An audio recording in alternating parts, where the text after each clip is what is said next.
Okay, I'll give you a couple more minutes. If you are finished, this is where the sponsors come in. First of all, you're going to have to ask the candidates for a pencil if you don't have one.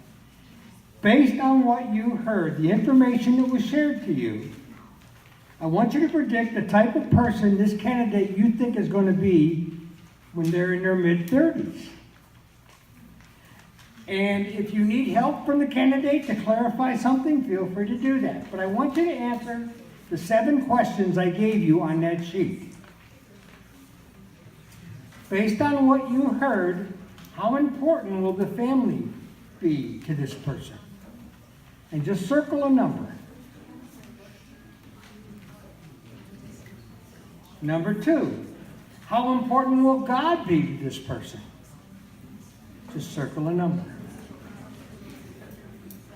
Number 3, how important will doing good for others be to this person?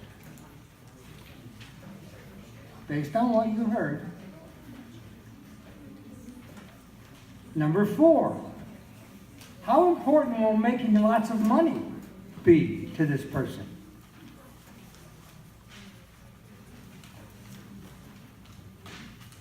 Number 5, how important will having the newest and best thing be to this person?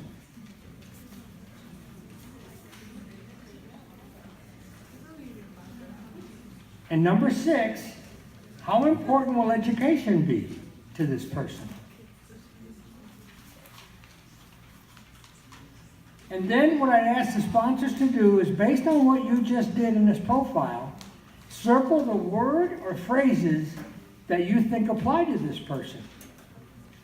And if none of them there, you want to add some, feel free to write them at the bottom.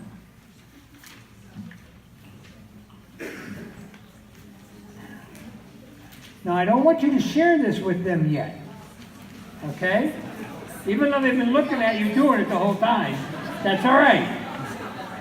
I have a little method to my madness, believe me.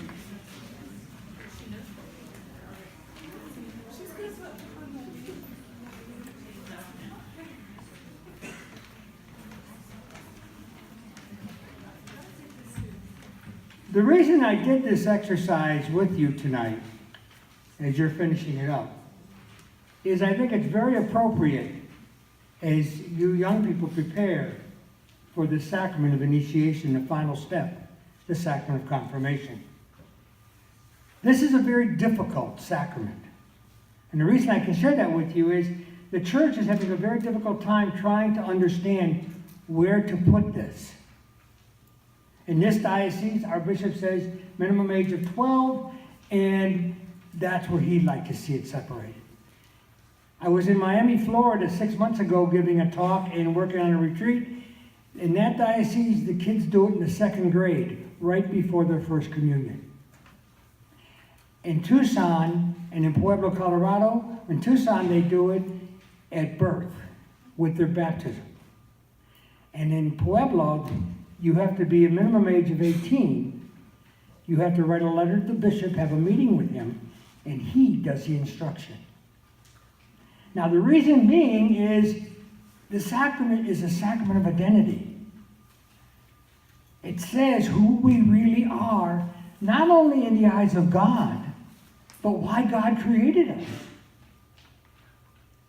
Now, the reason I share that with you is because as you look at those profile questions, right now, young people, you just stated what your value system is. Now it'll change, it'll grow. But right now, if you want to know the kind of person you are trying to become and the person you're trying to work through is through your values that you put down in those questions. And the other thing I think is interesting is when you think about that and you think about who you're trying to be and what you're trying to become, well, there's nobody I know that doesn't want to become a person of compassion or kindness or care. In fact, that's what we're a world right now struggling for. Part of it is because we don't know who we are and to whom we belong. Now, you're looking at a man who's been blessed by the best of both worlds. Growing up, I had an Italian father and a Jewish mother. I got good Catholic guilt and Jewish neuroses all tied into one here. But my mother was an Orthodox Jew, the same type of Jew as Jesus. And she was a convert to Catholicism. But my mom taught me a great lesson. She said, Al, if you're ever going to understand to be a good Catholic, you have to know what it means to be a good Jew. Because our God was a Jew. And one of the greatest things you look at when you look at Jesus is you see a bold, courageous man of faith who knew who he was and to whom he belonged. And he never compromised that. Never. We live in a world today where those values aren't that strong. I find it fascinating, and I'm going to see if I'm right. You know, we have all these time-saving devices. How many people have enough time in their life? Now, see, the Irish, even though they wouldn't come up here because in this German country, but the Irish say that God created time and he gave us enough of it. And I venture to say most of us are time poor. If God could give us 4 more hours a day, we'd say, can we get 4 more? We never have enough time. Yet I can remember growing up where people had time because of those values you just wrote down that you hold. And knowing who we are, that's the whole idea of this sacrament. I just want to share this with you because that's why I've asked the sponsors to hold that paper. That person, candidate, that's sitting next to you, you are saying is a living, breathing, concrete example of what a Catholic Christian is all about. And you said, I want you to walk with me through this formation. So what I'm going to ask you to do, candidates, I'm going to give you a service opportunity. What I want you to do, if you haven't done it yet, is I want you to take your sponsors out to lunch to the restaurant of their choice, and you buy. The sponsors are going, I like this little fat bald-headed guy. Now, when you have them at lunch, candidates, I want you to tell them why you chose them. What values, what gifts, what talents do you see in them? Because you see, faith is not a noun, it's a verb. If you're trying to become the person God called you to be, it is going to be by the actions, choices, and decisions that you make. That's why the sacrament of confirmation and preparation is all about a series of choices. Now, you might be thinking in the back of your mind, I already want to be confirmed, and that's fine, but there's going to be a process. Making the meetings, going to your religious ed classes and learning your faith formation and being able to ask questions. The retreat, your service opportunities. Those are all choices you're making to say, this is how I want to live my life. Because that's what faith does. Now, also what I want to say to you is, during this time of preparation, is a great time to ask questions. See, growing up in my church, when I was Catholic and made confirmation, I made it in the 6th grade. Now, you can tell by my size where I stood in the confirmation class. I was first, because we went by short to tall. And I had to memorize 246 questions from my catechism. I had to take a written and an oral test. If I got one wrong, I couldn't be confirmed. Now, I still remember my catechism questions, but I never got to ask what they mean. Why? Why do we do these things? Now you get to do that. I remember going up to be confirmed, and I don't know if any of you are old enough to remember this, we were slapped. Anybody here get slapped for confirmation? We were called soldiers for Christ, because it was going to be tough being a Catholic. Well, we had to kneel in front of the cardinal. I was Cardinal Mooney, who was confirmed me in Detroit.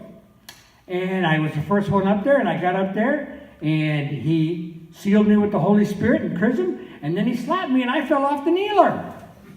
Well, I got up and I started smiling. And as I'm walking back to my seat, the good sister grabbed my arm and she said, "What are you smiling about?" And she slapped me. And then I knew it was going to be tough being a Catholic in this world today. True story. But the point being, we never got to actually ask, what does it mean to do this? Why do we hold the Sabbath as sacred? Why is our God a jealous God and doesn't want all these other things in the way? What does it mean if I say, yes, I want to be a member of this church, the Roman church in general, but this community? And what does it look like to do that? These are the questions I hope, candidates, you begin to ask in different ways. One is time with your sponsors. To share them, and I would hope sponsors, you plan on meeting with these kids at least 2 times a month till they're confirmed.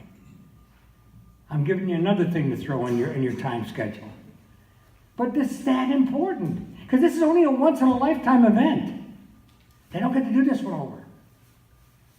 And what I really believe we're suffering from today in our church is not lack of attendance and all the pressures and all that. I think what we're suffering from in our church today is lack of good example. These young people want to know, if the gospel is good news, what's so good about it? Is it worth risking your life over? Why are you a Catholic? What does that mean?